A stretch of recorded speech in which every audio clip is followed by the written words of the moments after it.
Welcome the ARIA channel. Today we how to update ARIA labels in your web UI for accessibility. Easy tutorial step by step clearly. To update ARIA labels in your web UI, begin by identifying the elements that require improved accessibility.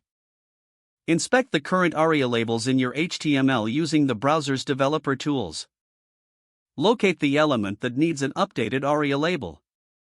Check the existing ARIA attributes, such as ARIA label or ARIA labeled by. Determine if the current label accurately describes the element's function or purpose. If revisions are necessary, plan a more descriptive label that clearly conveys the element's role.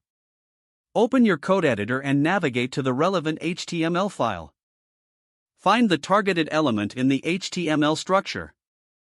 If you're using ARIA label, modify the label within the quotation marks.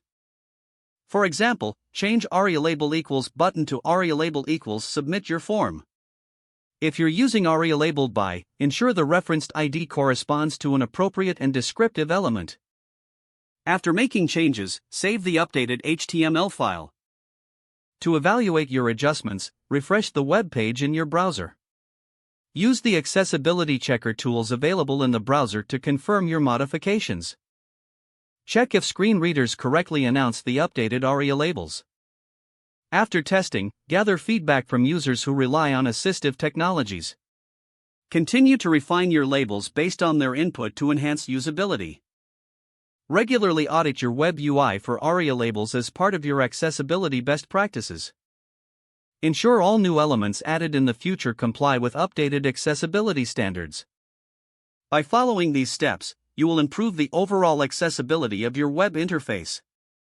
If the page does not load, refresh the browser or try again in a private or incognito window. Make sure you are using the correct email address, then retype it carefully to avoid small typos.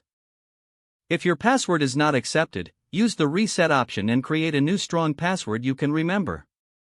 Check your spam folder for verification or security emails, then complete any requested confirmation steps. Enable two-factor authentication if available to improve account security and reduce unauthorized. After signing in, review your profile details so your contact information and settings are accurate and current. If you see an error message, note it down and try again after restarting your device and internet connection. Log out when you finish, especially on shared devices, to keep your account and payment information secure. Don't forget to like this video and subscribe to our channel for more step-by-step tech guides.